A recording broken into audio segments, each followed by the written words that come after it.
Bismillahirrahmanirrahim. Alhamdulillahi Rabbil Alamin. Wa sallallahu ala sayyidina Abil Qasimil Mustafa Muhammad sallallahu alaihi wa alihi wasallam wa alihi at-tahirina al-muntajabin wa la'natullah ala a'daihim ajma'in minal an ila qiyami yaumiddin hamina rabbal alamin. Wa qala alaihi salam li ibnihi al-Hasan, ya bunai ihfaz anni arba'an wa arba'an la yadhurruka ma amilta ma aqulna inna aghnal ghina al-aqlu wa akbar al-faqri al-qumfu wa awhashal wahshati al-ujbu wa akramal asabi husnul khuluq.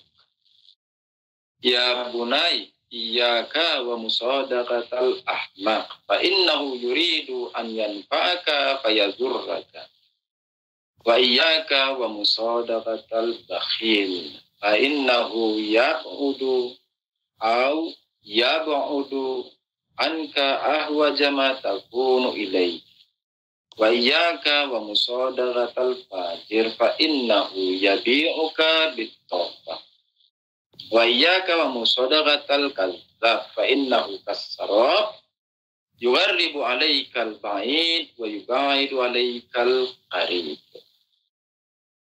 Amirul Mukminin, Imamul Muwahhidin, Maulal Arifin, Imam Ali alaihi salam di hikmah yang ke-38 memesankan dan mewasiatkan 8 hal kepada anaknya Imam Hasan alaihissalam. Namun sebelumnya di pertemuan 2 minggu yang lalu kita katakan Amirul Mukminin Imam alaihissalam tidak mengatakan aku jagalah dariku 8 hal, tidak, melainkan dikatakan jagalah dariku 4 hal dan 4 hal. Mengapa? Kita sampaikan bahwa karena 4 hal yang pertama berkaitan dengan sifat, sedangkan 4 hal yang kedua berkaitan dengan perbuatan. Nah, dari 4 hal yang pertama tentang sifat itu apa saja? Yang pertama tentang akal, di mana dikatakan akal itu merupakan kekayaan yang paling utama. Ini satu sifat. Yang kedua adalah kebodohan, di mana Amirul Mukminin Imam Ali alaihissalam mengatakan kebodohan adalah paling besarnya kefakiran. Nah, 2 ini kita sudah bahas di 2 minggu yang lalu. Insya Allah minggu ini kita bahas 2 bagian yang lain, yaitu tentang ujub dan yang terakhir tentang husnul khuluq, yakni perilaku yang baik, perangai yang baik, tingkah laku yang baik. Dikatakan ujub itu merupakan sesuatu yang sangat menakutkan. Dikatakan ujub itu adalah sesuatu yang sangat menakutkan, sedangkan perangai yang baik, perilaku yang baik, tingkah laku yang baik dikatakan merupakan warisan yang paling utama. Apa itu maksudnya warisan dan apa maksudnya ketakutan yang mengerikan? Kita akan bahas satu persatu. Amirul Mukminin Imam Ali alaihissalam mengatakan wa awhashal wahsyati al-ujub. Wahsyat. Di dalam bahasa Arab, wahsyat itu bisa bermakna rasa takut. Wahsyat ini bisa bermakna rasa takut, namun juga bermakna kesendirian. Jadi ada 2 makna yang disebutkan di dalam kitab-kitab lugat, kitab-kitab bahasa Arab, kitab-kitab kamus bahasa Arab. Kalau merujuk seperti Tajul Arus, seperti Tahzibul Lughah atau As-Sihah, Di situ menyatakan bahwa wahsyat, yakni wahuwal khauf. Yani khahsyat itu adalah rasa takut. Wahsyat wahuwal khauf. Wahsyat terkadang bermakna rasa takut. Ini satu makna. Dan yang kedua, wahsyat itu bermakna kesendirian. Yani munfaridah. Yani bermakna kesendirian. Namun kalau sebenarnya kita sedikit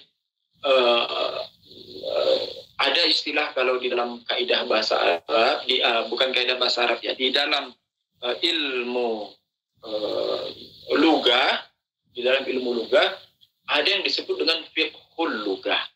Fiqhul lugah itu apa sih? Fiqhul lugah itu kita mencoba mencari makna hakiki sebuah kata. Contoh misalnya, kita memiliki kata infak. Contoh nih, kita memiliki kata infak. Kita memiliki kata munafik. Kita memiliki kata nafaqah. Nah, ini kan satu suku kata ini. Infak, munafik, nafaqah. Ini satu suku kata nih. Tetapi ketika ditanya, infak itu apa sih? Infak itu yakni memberikan sesuatu sebagian dari hartamu kepada orang lain.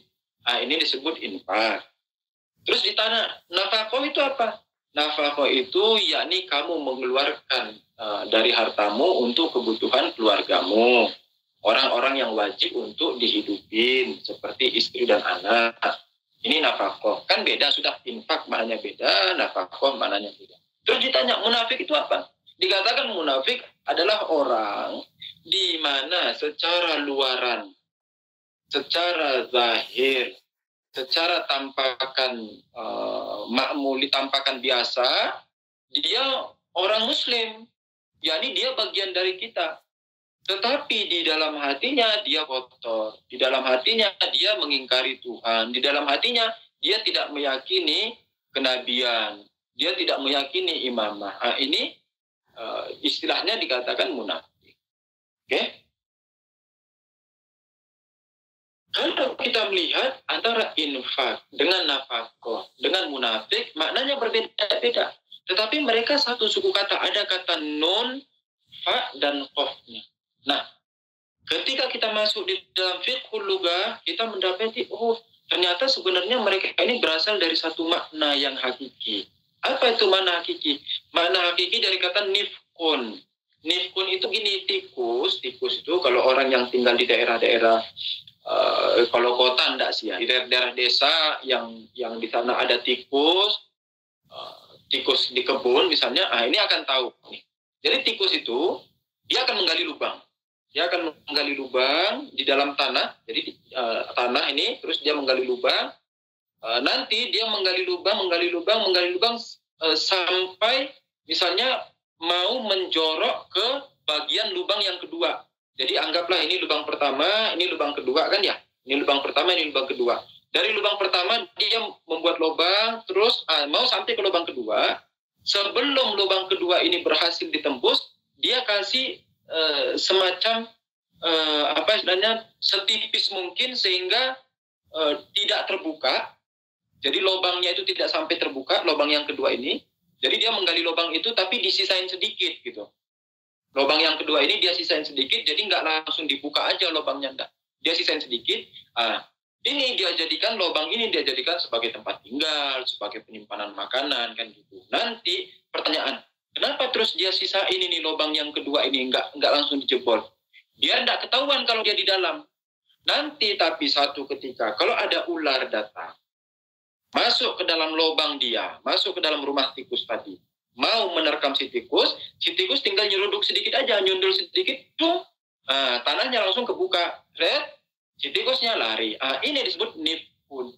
Kalau kita melihat di makna yang ini, makna yang dari nifkun ini, mana si tikus menggali lubang lalu menyisakan sedikit di lapisan lubang yang kedua, ini terdapat di semua makna itu. Contoh, munafik. Munafik itu dia seperti menggali lubang, di mana dia masuk ke dalam satu komunitas, tapi dia tidak menunjukkan makna hakikinya. Jadi dia seperti menyisakan sedikit lubang yang kedua itu disisain sedikit biar ndak kebuka. Jadi dia menutup dirinya, oh saya ini bagian dari kalian, saya ini orang-orang Islam juga, kan gitu. Tetapi di dalam hatinya apa? Di dalam hatinya, oh enggak, saya bukan bagian kalian. Si tikus tadi. Ini satu makna. Nafkah juga gitu. Nafkah itu jangan nunggu istri bilang, bang, beras habis, bang, sayur habis, bang, ikan habis. Itu bukan nafkah namanya. Nafkah itu suami ngelihat, oh ini beras habis, ikan habis, sayur habis, ini nggak ada. Sebelum istri ngomong sudah dikasih. Oke, ini beli, ayo cek. Jadi jangan nunggu istri bilang dulu. Kalau istri nunggu bilang dulu, bukan nafkah namanya. Oke? Infak juga begitu. Infak itu beda dengan sodako. Bedanya di mana infak dengan sodako? Sodako itu orang ngomong dulu, Pak Ali, saya butuh ini 10.000. Pak Ali bilang, ya udah ini anak sedekah ke antum 10.000. Nah, itu disebut sodako. Kalau infak, sebelum anak ngomong kalau saya butuh 10.000, Pak Ali udah tahu kalau saya butuh. Nah, jadi kebutuhan saya itu tertutupi. Jadi jangan sampai saya munculin dulu kalau saya sudah ngomong. Kalau saya sudah munculin bahwa saya butuh 10.000, nah berarti lubang yang keduanya sudah kebuka. Tetapi infak itu dikatakan infak ketika sebelum orang menyampaikan kebutuhannya kita sudah ngasih. Itulah yang disebut dengan infak. Jadi seakan-akan kita masih menutupi lubang yang kedua tadi. Ini infak. Nah, wahsyat juga begitu. Wahsyat satu makna dia bermakna takut, makna kedua dia bermakna sendiri. Tetapi ketika kita melihat sebenarnya kalau kita mau mengkaji maknanya, sebenarnya maknanya juga itu adalah ketakutan. Yakni yang bermakna sendiri itu juga dia bermakna ketakutan. Kenapa begitu? Karena pada umumnya orang yang sendirian itu dia akan ketakutan. Orang yang sendirian tiada teman, dia akan ketakutan. Yakni dia tidak memiliki teman. Sehingga dia merasa, ini tidak ada bala bantuan. Saya ini tidak memiliki bala bantuan. Saya ini tidak memiliki penyokong. Saya ini tidak memiliki pemandu. Nah, sehingga dia akan merasa ketakutan. Apakah tersesat di jalan, ataukah diserang hewan liar, ataukah diserang hewan buas, ataukah diserang orang, dan sebagainya. Penyamun, dan sebagainya. Nah, jadi sebenarnya makna wahsyat itu mau dikatakan dia menyendiri ataupun dia bermakna takut, sebenarnya asli maknanya adalah takut itu sendiri. Nah, dikatakan wa'auhashal wahsyati al-ujub. Yakni ketakutannya yang paling mengerikan adalah ujub. Ujub yakni apa? Ujub yakni aku-akuan. Aku yang begini, aku yang begitu. Aku yang kemarin, aku yang semalam. Aku yang tadi, aku yang besok. Aku yang kemarin, aku yang gini. Aku semuanya. Semuanya aku. Istilahnya kalau kita bilang ananiyah atau maniyat. Ananiyat, maniyat, aku iyat. Jadi aku di bahasa Arab kan jadi aku iyat. Jadi aku yang begini, oh aku yang kemarin, oh aku yang buat ini, oh aku yang ngurus ini, oh aku yang tanda tangan ini, oh aku yang kepala ini, oh semua aku. Ini disebut ujub. Ini disebut ujub. Umumnya ujub ini terjadi ketika seseorang memiliki sesuatu. Ujub itu apa sih ujub itu? Ujub itu sama dengan ta'ajub. Jadi ta'ajub, ujub, ijab itu satu suku kata. Ta'ajub itu apa ta'ajub? Kalau orang tanya, Pak Ali, ta'ajub itu apa? Ta'ajub itu adalah keheranan. Ta'ajub itu adalah apa istilahnya? Kengehan, kan gitu kan, ngeh gitu. Wah, itu kan ta'ajub namanya. Apa ya bahasa Indonesianya? Ya menakjubkan lah ya. Di bahasa Indonesia kan juga menakjubkan kan. Nah, bahasa Indonesia kan menakjubkan. Takjub, yakni membuat kita tercengang. Takjub yakni tercengang. Takjub yakni tercengang. Nah, sesuatu yang menakjubkan berarti sesuatu yang membuat kita tercengang. Nah, itu pertanyaannya. Jadi takjub, ujub, ijab. Ajaballah masalan fulan. Ajabani fi'luka dan sebagainya. Jadi membuat saya terkejut, membuat saya tercengang, membuat saya terperangah. Nah, itu ujub. Ujub, kenapa dikatakan ujub?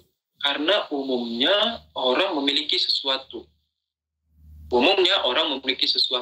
Nah, karena dia memiliki sesuatu, lalu dia terperangah, lalu dia tercengang, lalu dia terkejut dengan kesesuatuan yang dia miliki itu. Contoh, misalnya Yusuf ini, misalnya saja, naudzubillah. Misalnya Yusuf tahulah sedikit tentang misalnya bahasa Arab, bisa ngitab, bisa baca Arab gundul misalnya, atau tahu matematika misalnya, atau tahu bahasa Sunda misalnya kan. Contoh saja Yusuf bisa bahasa Sunda. Kalau misalnya bahasa Sunda itu adalah bahasa yang populer, Anda tidak tahu apakah bahasa Sunda bahasa populer, lihat. Atau misalnya Yusuf bisa bahasa dunia suku Maya, kan Yusuf bisa menguasai suku Maya, kan berarti Yusuf memiliki sesuatu itu di mana sebagian besar orang tidak menguasainya. Atau misalnya Yusuf menguasai ilmu matematika yang modern, ilmu kuantum, fisika kuantum, di mana sebagian besar orang tidak menguasainya. Atau misalnya Yusuf menguasai ilmu manajemen akuntansi yang sangat akurat, di mana sebagian besar orang tidak menguasainya misalnya. Nah, berarti Yusuf kan punya sesuatu itu ya. Sesuatu yang dimiliki Yusuf ini itu membuat dia tercengang. Makanya dikatakan ujub, yakni takjub, menakjubkan. Membuat si Yusuf tercengang. Wah, saya ini bisa ini, saya bisa ini, saya bisa ini. Saya bisa filsafat, saya bisa mantik, saya bisa logika, saya bisa irfan, saya bisa ini, bisa fulan, bisa fulan, bisa. Akhirnya dia tercengang sama diri sendiri.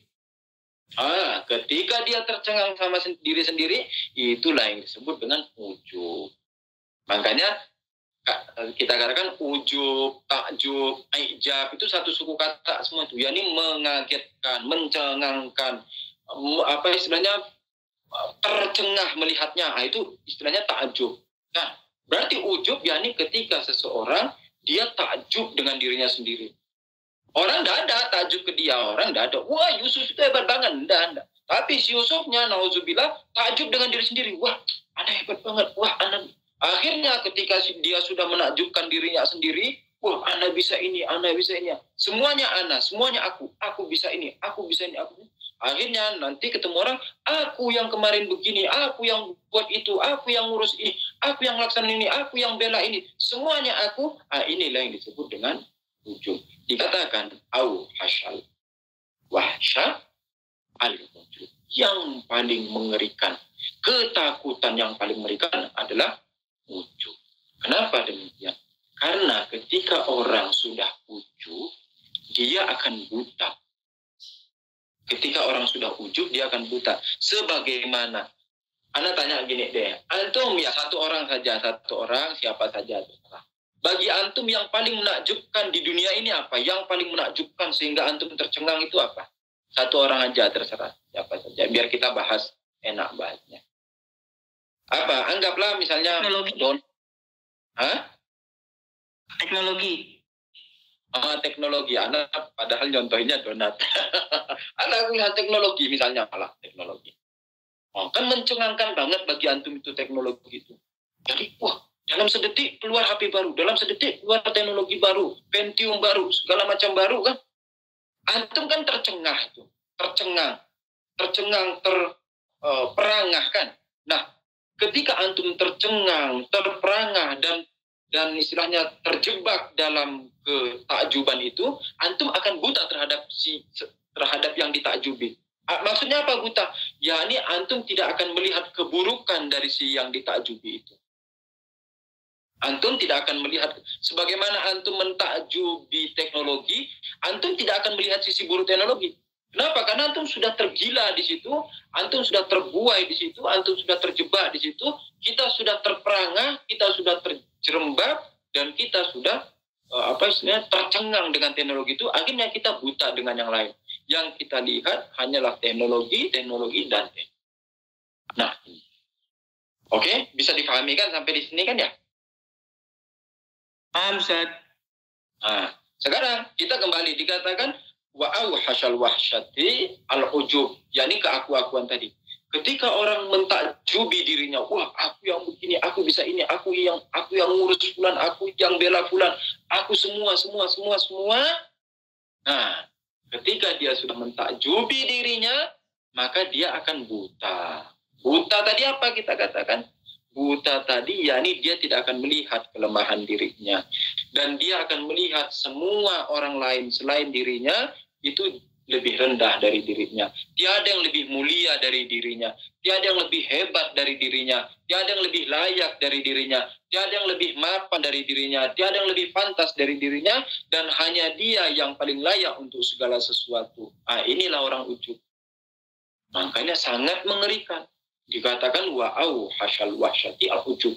Kenapa? Karena dia akan buta dari kelemahan dirinya. Padahal Yusuf, kamu ini manusia yang kemarin sakit, hari ini sembuh, besok sakit. Yusuf, kamu ini manusia yang dulu 20 tahun lalu kamu masih tingginya 5 cm, sekarang setelah 30 tahun kamu tingginya 150 cm. Nanti kamu turun lagi jadi berapa cm?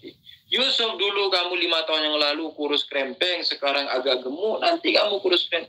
Lah kamu ini penuh dengan kekurangan. Yusuf, kamu ada sekarang di ruangan ini, di kota suci Qum, di lantai ini. Tapi kamu tidak ada di ruang ini, kamu tidak ada di ruang ini, kamu tidak ada di ruang ini, kamu tidak ada di ruang ini. Kamu tidak ada di sejuta ruang, Yusuf. Kamu adanya cuma di satu ruang itu. Bagaimana mungkin kamu katakan kamu hebat?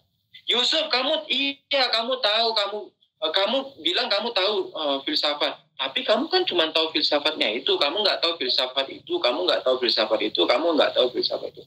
Anggap saja kamu tahu logika, kamu kan cuma tahu logika ini, kamu nggak tahu logika ini, kamu nggak tahu logika ini, kamu nggak tahu logika ini. Anggap saja kamu bisa ngaji bahasa Arab, bisa ngitab bahasa Arab, tapi kan kamu nggak bisa bahasa Sunda, kamu nggak bisa bahasa Batak, kamu nggak bisa bahasa Papua, kamu nggak bisa bahasa Solo, kamu bahasa lain-lain kan kamu nggak bisa. Kok seakan-akan kamulah paling hebatnya manusia. Nah, jadi dia lupa, si Yusuf tadi ini, nauzubillah, lupa bahwa dirinya ini diselimuti oleh miliaran ketiadaan. Yakni dia ada di ruangan ini diliputi oleh miliaran ketiadaan di tempat yang lain. Dia tidak ada di Jakarta, dia tidak ada di Tangerang, dia tidak ada di Sunda, dia tidak ada di Banten, dia tidak ada di Bekasi, dia tidak ada di fulan. Kemudian dia tahu satu bahasa. Lah cuma tahu bahasa Persia, kamu belum tahu bahasa Sunda, kamu nggak tahu bahasa Jogja, kamu nggak tahu bahasa Madura, kamu nggak tahu bahasa semiliar bahasa kamu nggak tahu bahasa semut, kamu nggak tahu bahasa kutu, kamu nggak tahu bahasa ayam. Baru tahu bahasa Persia. Jadi si Yusufnya lupa kalau dirinya dipenuhi oleh sejuta ketiadaan, semiliar, setak terhingga ketiadaan. Dia lupa. Nah, inilah yang dimaksud dengan ujub. Makanya sangat mengerikan sekali. Kenapa? Karena ketika orang sudah buta dan dia tidak melihat kelemahan dirinya, maka itu akan menghancurkan dirinya. yakni ketika Yusuf buta atas dirinya, di mana dia melihat bahwa dirinya adalah yang paling sempurna dan tidak ada yang lebih hebat dari dirinya, maka itu akan membuat dia tidak melihat kekurangannya. Ketika dia tidak melihat kekurangannya, maka dia tidak bisa naik lagi tangga berikutnya dalam tangga pencapaian menuju kesempurnaan. Ketutup. Kenapa orang buta? Ketika buta tidak bisa melihat. Coba kalau matanya melek, coba kalau matanya terbuka, dia tahu, oh ini sekarang saya di tangga kedua, sementara masih ada 1000 tangga lagi, saya akan naik ke tangga ketiga. Tapi kalau sudah buta, ya sudah, dia pada saat ini dia ada di tangga kedua, tapi dia mengira dia sudah di tangga yang ke-1.000.000. Akhirnya yang tidak naik di situ saja. Padahal orang naik terus, sampai tangga 1.000.000, tangga 1.000.000. Yusufnya terus di tangga kedua. Kenapa? Karena ujub tadi. Dan celakanya ujub ini banyak diliputi oleh orang-orang yang berilmu. Ujub ini banyak mempapari orang-orang yang berilmu. pada umumnya orang-orang yang berilmu, tidak semua, tetapi pada umumnya orang-orang yang berilmu terpapari oleh penyakit ujub. Pada umumnya orang-orang yang berilmu terpapari penyakit ujub. Mau ilmu apa saja, tidak hanya ilmu agama Anda. Orang yang memiliki ilmu apa saja, mau ilmu komputer, mau ilmu mesin, mau ilmu mobil, balap mobil, mau ilmu teknik pembengkelan mobil, montir, mau ilmu buat donat, mau ilmu buat roti, mau ilmu buat baju. Ilmu apa saja, ketika orang memiliki ilmu, pada umumnya terjerembab di ujub. Makanya bersama-sama kita meyakinkan, yang susah itu kan meyakinin diri kan.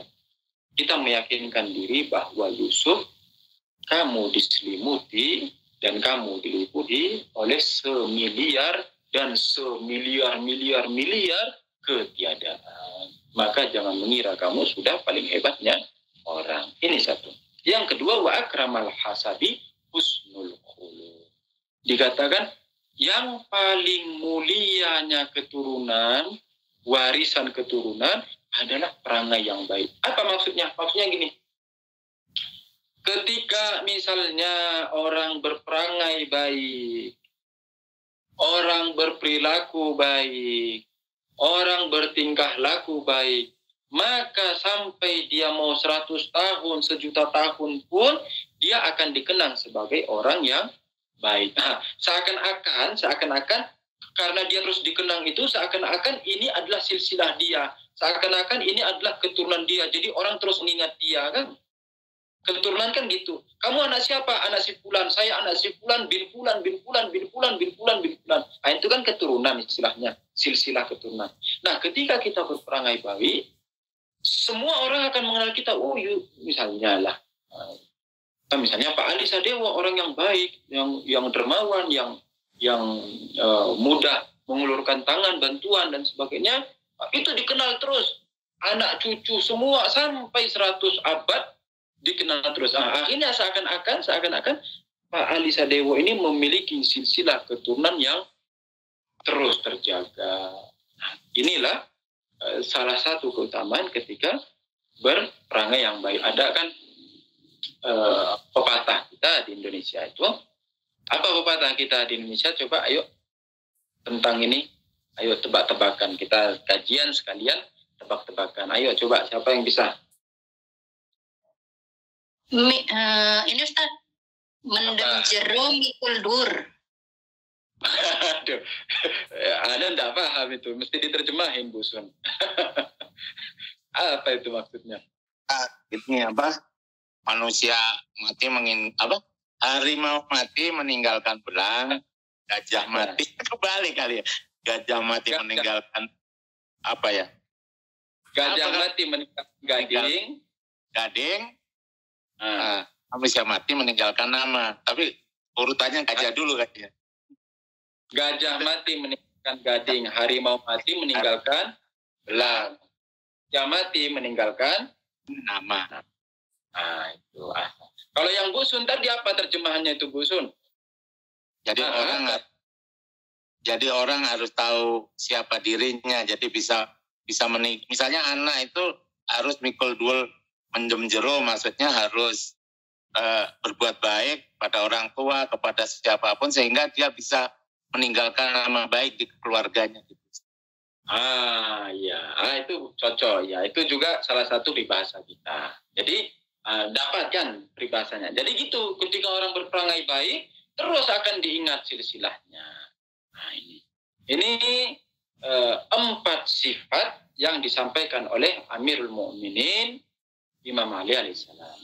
Kita cukupkan sampai di sini. Insya Allah kita lanjut lagi minggu depan. Ini malam Jumat diriwayatkan, dikatakan keluarga-keluarga kita menunggu di depan pintu kita mengharap hadiah dari kita. Hadiah dari kita yakni doa, sedekah. Diriwayatkan di dalam riwayat dikatakan sedekah. Jadi sedekah dan doa.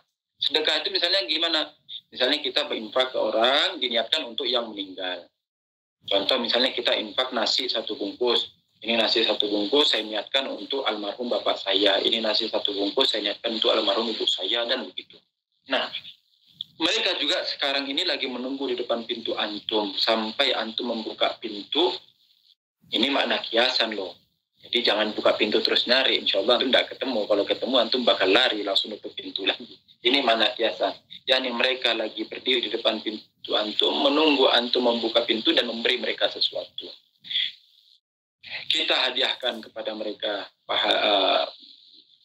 doa, kiriman doa kepada abang kita, adik kita, ayah kita, ibu kita, paman kita, bibi kita, sanak famili kita, saudara-saudari kita, paman kita, seluruh mukminin, mukminat di mana saja. Mukminin, mukminat di mana saja. Untuk guru-guru kita, khususnya marhum Ustaz Hasan Abu Ahmad radhiyallahu ta'ala anhu. Kemudian untuk marhum Ustaz Husain Habsyi, untuk marhum Kang Jalal, dan marhum Ustaz Toha Musawwa, dan Ustaz Ahmad Rusdi. Semoga Allah merahmati mereka semua. Dan untuk marhum Ustaz Ahmad bin Abu Bakar di Kota Palu, insyaallah semoga Allah merahmati mereka semua, mensucikan diri mereka, ruh mereka, menerangi kubur mereka dengan cahaya-cahaya dan isyraq-isyraq ilahi. Untuk para ulama kita, khususnya Imam Khomeini, Quddisa Sirru Aitullah Bahjat, Allami Hasan Sodi Omuli, Allami Tabu-Tabu'i, Aitullah Mahdawi Kani, Aitullah Qazi Tabu-Tabu'i, Allami Sya'arani, Ayatullah Yahya Ansari Syirazi, dan seluruh ulama-ulama yang lain yang telah mendahului kita, Aitullah Misbah Yasdi, dan juga ulama dan maroji yang masih hidup, khususnya Rahbar Muazzam Hafizahullah, dan Ayatullah Makarim Syirazi, Ayatullah Ja'far Subhani. Semoga Allah memanjangkan usia mereka semua. Dan juga untuk kezuhuran Imam Zaman adalah Fardhu Syarif, serta kemudahan rezeki antum semua. Semoga ikatan-ikatan dan belenggu-belenggu kehidupan antum dibukakan. Semoga pintu-pintu rezeki antum dimudahkan. Semoga aliran-aliran rezeki antum dilancarkan. Semoga kehidupan antum berkah semua. Semoga anak cucu kita dalam keadaan orang-orang yang soleh dan dalam barisan bendera Imam Zaman adalah Fardhu Syarif. Al-Fatihah ma'as salawat. Allahumma salli ala Muhammad wa ali Muhammad wa abdi faradahum. Bila taufiq wal hidayah. Assalamualaikum warahmatullahi wabarakatuh.